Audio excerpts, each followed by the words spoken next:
Good morning, student. I welcome you all an English lecture. Myself, Miss Razia, and today we are going to learn some grammar topics, or we are going to revise some grammar topics. Already we have completed our syllabus based on unit test. So the grammar which I am going to ask in the unit test, let's have a revision of it. So today we are going to do the revision of grammar topics. So the grammar topics are figure of speech, articles, and modal auxiliaries. Already we have done this topics. Let's have a revision of it. Student, before moving on to the topics, I'll request all the students to take out your English notebook, and at the back side of it you have to note it down all the topics and the meanings and the grammars examples which I give you, you have to note it down in your English notebook. So student, let's move on to our topic. So student, let's move on to our first topic, that is figure of speech. This topic is based and asked on poem itself. So this figure of speech, it's asked on poem. So there are number of figure of speeches are there, but we are going to learn some important one which is been frequently asked or used in poems. So let's see which are the figure of speech which we are going to learn. Here are some of it: simile, metaphor, hyperbole, personification, alliteration, repetition, paradox, synecdoche, pun, antithesis. So these are few figure of speech which frequently, or you can say most probably, asked in poem. So let's get start with it. The first one is simile. It is a comparison between two things which the word like or as. So the first one, simile, the first figure of speech is simile. Simile means it's a comparison. When you compare two things, using the word like, as, or like, you can see over here the word is there, as or like. If these two words are used to make comparison between two things, for example, he run like a wind. So now he is a person. Now this person is compared to what? Wind. So he is comparing, that person is been compared to a wind. See, the explanation is given in the above statement. Running of a boy is compared to the wind with word like, therefore it is a simile. So when there is a comparison between two things, and when you compare the two things using the word like, L-I-K-E, like, or as, so that is known as simile. This is your first figure of speech. Let's have more example of simile. Here you can see the examples of simile. You were as brave as lion. So here some person is been compared to a lion because the word what is used? As. So that person bravery is compared to the bravery of what? Lion bravery. They fought like cats and dogs. So here few people, those who are fighting, they are compared to cats and cats and dogs, how they fight with each other with the word. So here which word is used to compare those things? L-I-K-E, like. This house is as clean as mud. So here the house is compared to a mud with a word as.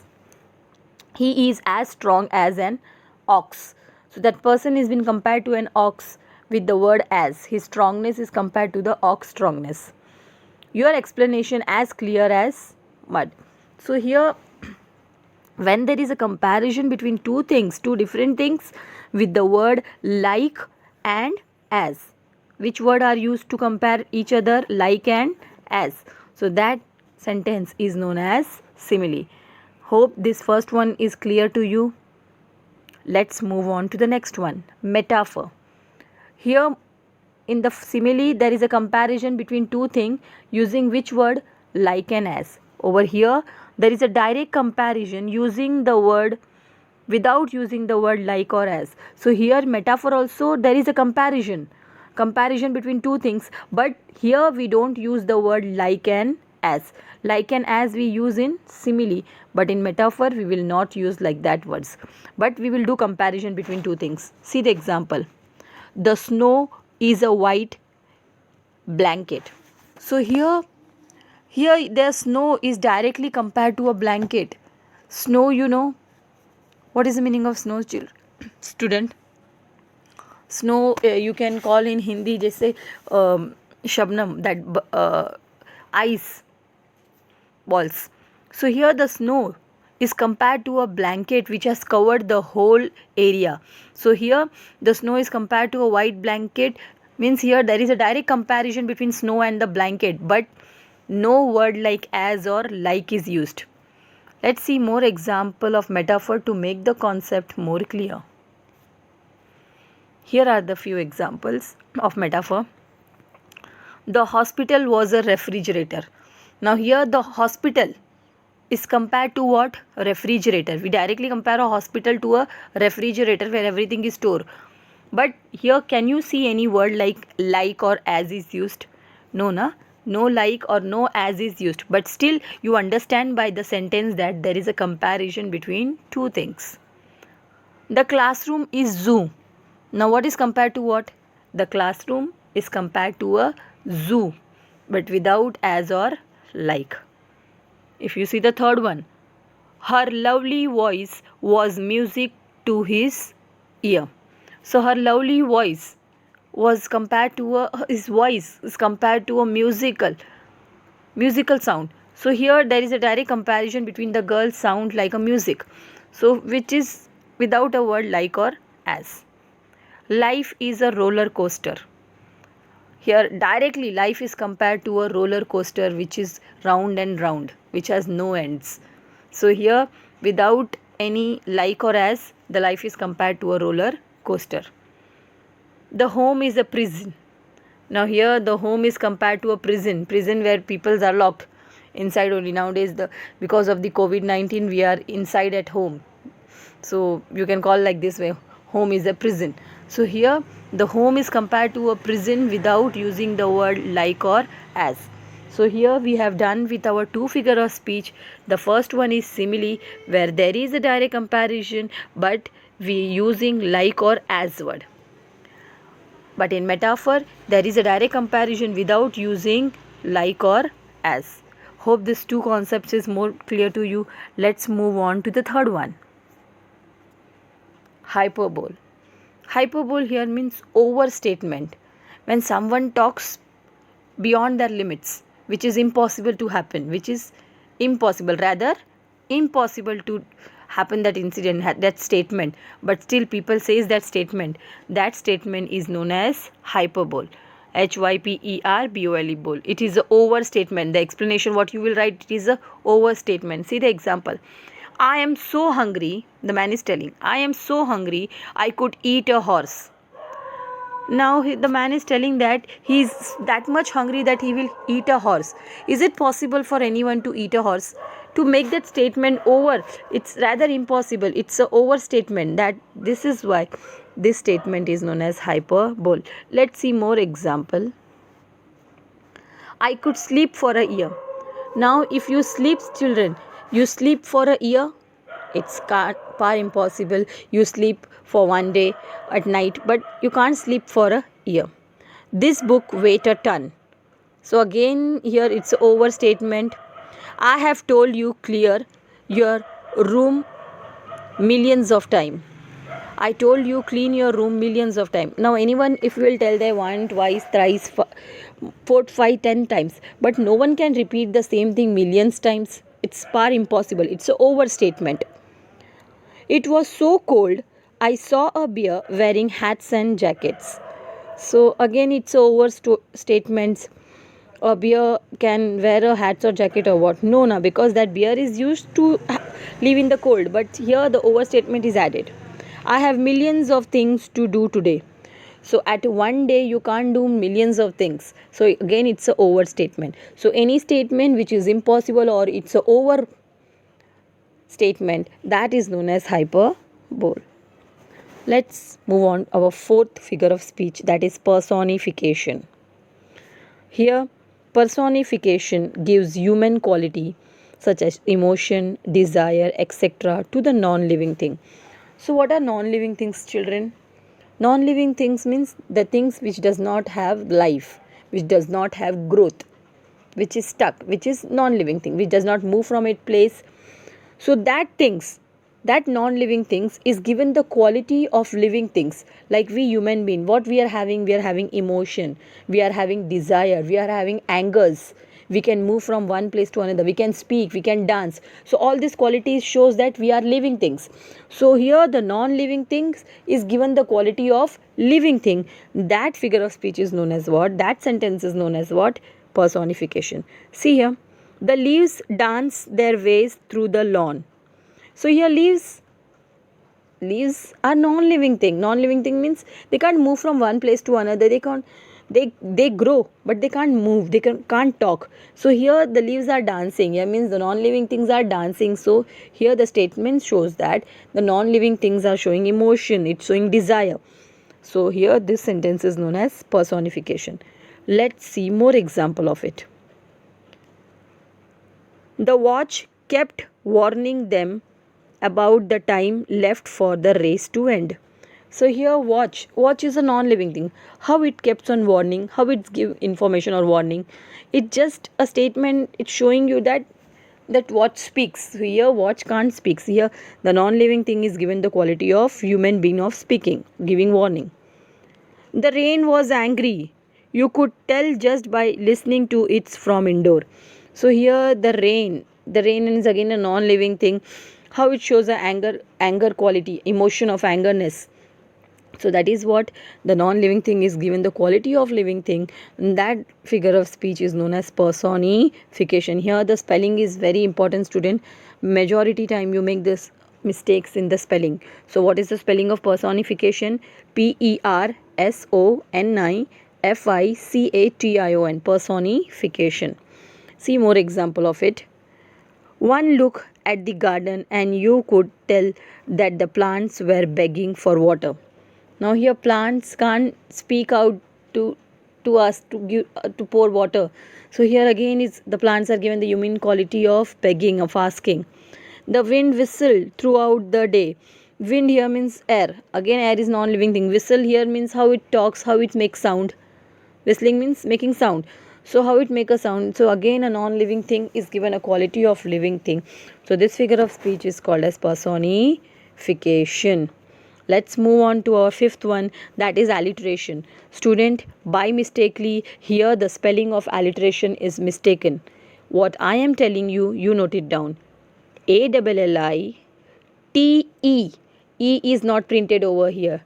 After T there will be E will come. What will come? E. So ALLITE RATION, alliteration. This is the correct spelling which I am pronouncing. Once again I am telling you ALLITE RATION, alliteration. Let's see what is the meaning of it.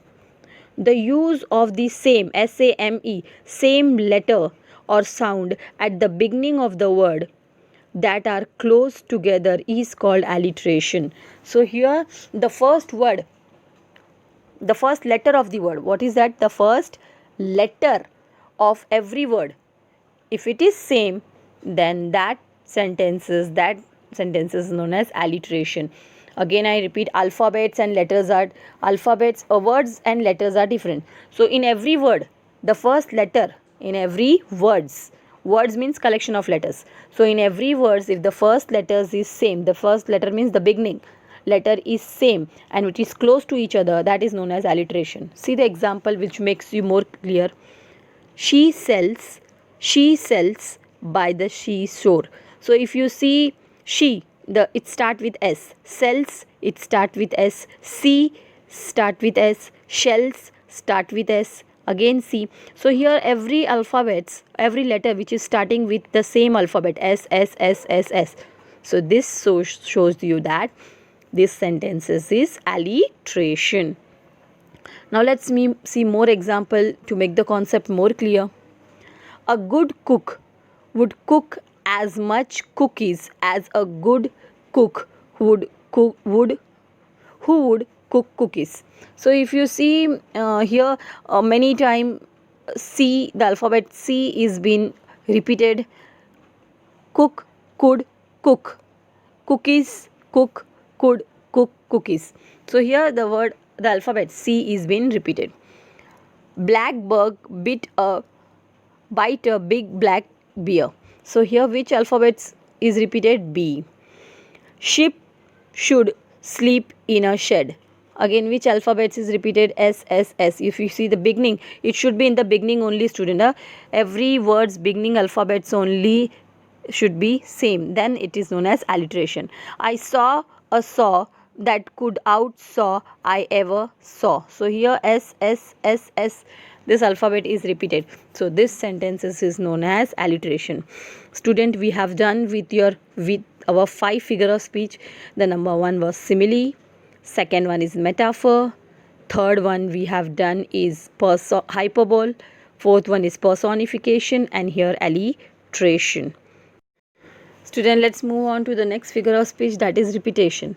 Repetition is a literary device that repeats the same word or phrase a few times to make an idea clearer and more memorable. So here in alliteration, the letters are repeated, the alphabets are repeated, but here in repetition, the complete word is repeated again and again.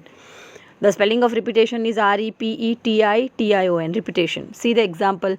When I was a child, I spoke as a child. So which word is used? I, child, child. So this whole word is repeated. So this sentence is known as repetition. Write well and you will soon write quickly. Write. Can you see these words are repeated again and again? Open your mind, open your eyes, and always be true to yourself. So open your mind, open your eyes. This word is again repeated to make that sentence more effective. That is known as repetition. Our doubt is our passion, and our passion is our task. So here which word is repeated? Passion. Jump like a jolly jumping beans. So jump, it's repeated. Let's move on to the next figure of speech, that is paradox. Paradox means a situation or statement with two or more parts that seem strange or impossible together. Now two different sentences or two different parts are joining together, but it is impossible. It is rather impossible. They can't be happen at same time, which is two different phrases or two different parts are joined, are what it is joined in one sentences, but it is impossible to happen. It cannot happen together. See the example, less is more. Now how these two are joined together? Less is more. So if it is less, then how it is more? You are getting my point, student? The two different ideas are joined together. Two different ideas, two different parts are joined together, which is rather impossible. Less is more. So how it at a time there is less or more also? See the next one. No stopping end. No stopping end. Now stopping and end is one, means no stopping end. It's two different ideas which is together put. You can save money by spending it. Again two different ideas are there which is been impossible together. If you save money by spending, if you keep on spending, अगर आप खर्चा करते रहोगे, if you keep on spend or do expenditure, then how you can save money? So two different thoughts are put in one sentences. That is rather impossible. So that line is known as paradox. I know one thing that I know nothing. If you know anything, then how you don't know nothing? So two different thoughts. The second sentence is false. The first sentence is true. Now the second sentence is false, the first sentence is true. Again the two different ideas are put together. So when two different ideas are put together, which is impossible to happen at same time, that is known as paradox. Let's see the next one, eighth one. Synecdoche, a figure of speech in which a part is made to represent the whole or the vice versa. For example, to represent a complete team, to represent a complete word, we use one word. That is known as syntax. Let's make this more clear with an example. India win by 6 wicket. Now, many of you are interested in cricket match. You must have heard this at the final of it. India win by 6 wicket. So, India means our whole India win? No, Team India. So, for the small part, we are telling the whole India. Are you getting my point, student? For cricket, in cricket, the team is there. So that team won on behalf of India. So, but we can't call that team. We called India win by 6 wickets. So, when a part is being used to describe the whole sentences, that is known as syntax. Writing is my bread and butter. So, writing is my bread and butter. Bread refers to money. Writing. So, my writing, when I write, it gives me money. So, here, money, which can't explain. So, here, which you use the word bread. So, here, bread means eating things. If you write, you get money. And with that money, what you do? You buy things to eat. So, here, that a part is being used to describe the whole. So which part is used? The bread part is used to describe the money. The phrase grey bearded refers to an old man. The word glasses refers to a spectacles. So here, if you see, syntax here means when a part is used to describe the whole things. That is known as syntax. Here the western waves walls a flame. The day was as well as night done.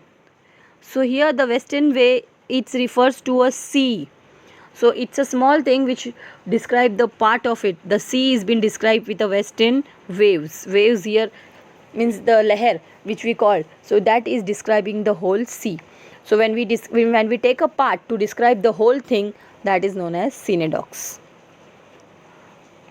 We will come to a last of figure of speech, that is antithesis.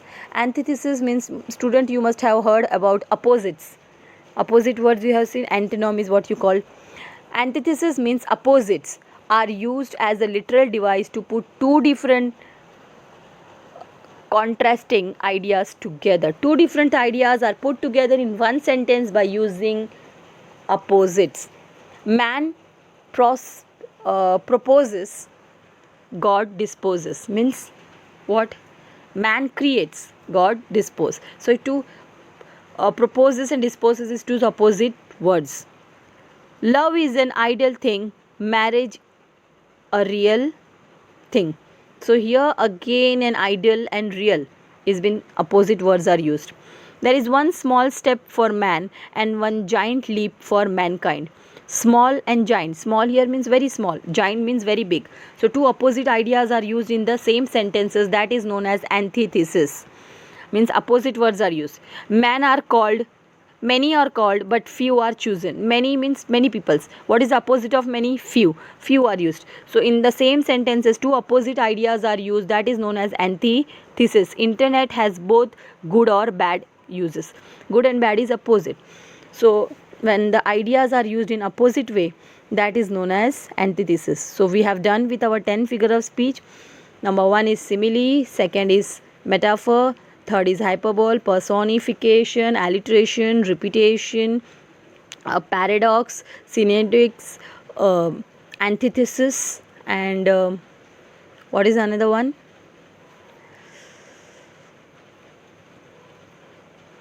Yes, this is we have done it.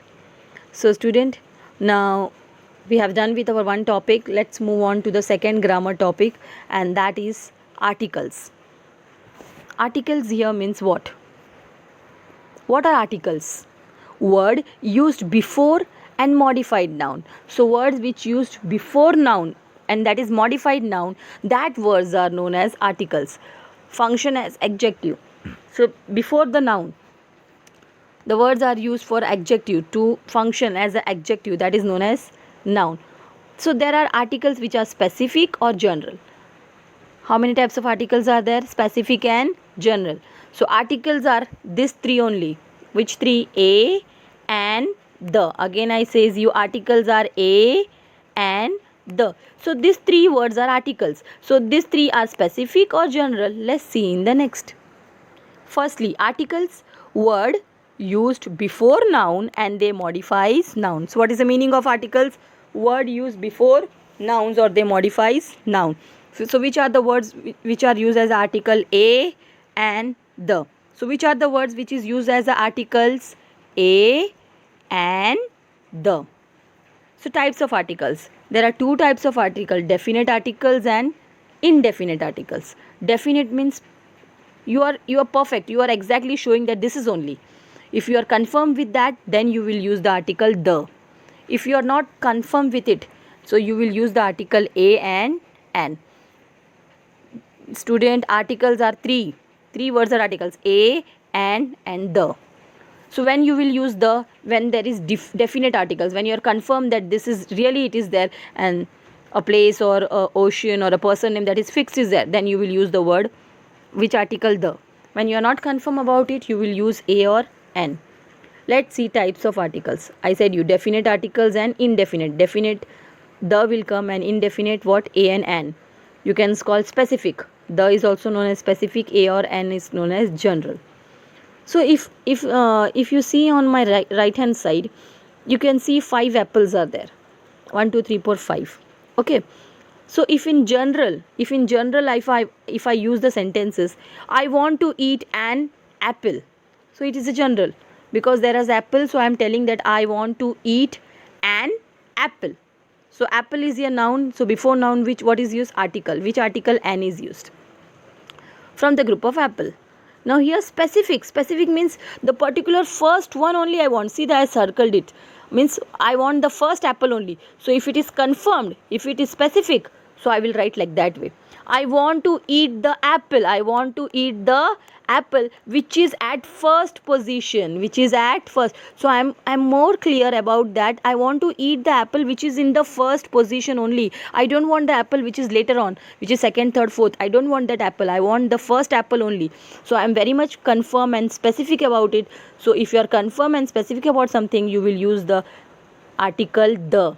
If it is general, you use the article an. So now again there will be question arise that when to use a and when to use an. When to use a or when to use an. Student, as you know, there are 26 letters in ABCD, in alphabets. 26 letters are there, and in that 5 vowels are there. What is there? 5 vowels and 21 consonant. 21 is what is there? Consonant. So which are the vowels? A, E, I, O, U. Repeat with me. A, E, I, O, U. So these are the 5 vowels. If these vowels are comes, then you have to use a, an. Which article? An. And if this 21 consonant is there, B, D, F, G, H, I, J, K, L, M, N, P, Q, R, S, T, V, W, X, Y, Z. And if this 21 consonant are there, then you will use the article a. Let's see example and make this concept more clear. 5 vowels are A, E, I, O, U, and consonants are this. An, ant. So ant is begin with an first alphabet is A. So A is vowel. So before this, what is written? A and an. Enemy. So enemy starts with E. E again comes in vowel. So it is A and an. Ice cream. I is start with a vowel. So we have written an. Orange. Orange start with O. We have written A and an. Umbrella. So U is the first letter. So it's a vowel. So we have start with an. Now if you ask me hours, how you will write an? So if you pronounce ours means H is silent, where H is silent. How you will pronounce ours? Ours means H is silent. So what letters comes after that? O. So O is vowel, so it is written an. So sound of H is silent, so we call that is, we write as an over it. So if you see an consonant, boy, B is a consonant, so before that A is used. Woman, W is there, it's a consonant word, so we have written A.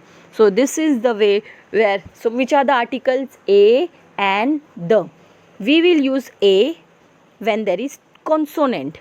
We will use an when there is a vowel. We will use the when it is a definite, when we are fixed that this is a correct position, which is a correct place, then we will use the article the. I hope you have cleared with the second grammar topic, that is articles. So which are the which words are known as articles? A and the. Clear? Let's move on to our next topic, that is auxiliaries, modal auxiliaries. Student, already we have done with this topic. Let's have a quick recap of this modal auxiliaries. What is modal auxiliary? Which word comes again modal auxiliaries? Can, could, may, might, shall, should, will, would, must, ought, need and dare are called modal auxiliaries, or you can call as modal. So these words are called as modals. But if in which condition these words are used and what its abilities are, that is more important. Here this 12 modal words which we have studied is divided into two parts. There are 4 modal pairs and there are 4 single pairs. Which are the modal pairs? Can, could, may, might, will, would, shall, should. They comes in pair. And which are single modal auxiliary? Must, ought, need and dare are single modal auxiliary. So here every modal auxiliary had a specific type. So that is what more important. Ability. What is the first type? Ability. Ability means to show that you are having some ability. So which modal auxiliary comes under ability? Can and could. David can speak 3 languages. So here David has an ability. So how it shows? With the word can. Can is a modal auxiliary which shows ability. He could speak fluent French when he was 5. So he could speak French. So could again show that he is having ability. Clear? Second type is permission. Permission. In permission what will come? Can, could, may. Can I sit in that chair please? So here can shows you that you are taking a permission, and which is the modal auxiliary? Can. Showing which ability? It's showing which type? Permission. Could I open the window? Again I am asking a permission by the modal auxiliary could. May I borrow your dictionary? Here it's a permission. The second type is advice. When you will give advice, which modal auxiliary says you should? If you use the word should, means it indicates advice. You should visit your dentist at least twice a year. So we are giving an advice that you should visit a dentist. You should try to lose your weight. So again should indicates advice. Must or have to, it's an obligation. Obligation means duty, which is compulsory. I must memorize all those rules about tenses. So must memorize means it's my duty to memorize it. You have to take off your shoes before you get into the mosque. So it is your duty to remove your shoes before you enter into a temple or mosque. So must and have to shows the ability or quality of obligation. May, might, could and can again show a possibility. Possibility means chances of having or not. It looks nice, but it might be very expensive. So I'm doubtful. It is very nice, but it will be very expensive. It's the chances of having expensive very. Richard may be coming to see us tomorrow. So I am not confirmed that he will come or not. I'm just guessing. I'm just showing my possibility that he may come tomorrow. So for possibility, which modal auxiliaries are used? May, might, could and can. So student, these are the few examples of modal auxiliary, how you can identify it. If my question will come in the exam, identify the modal auxiliary and write it function. So that its function. I can study well in quiet room.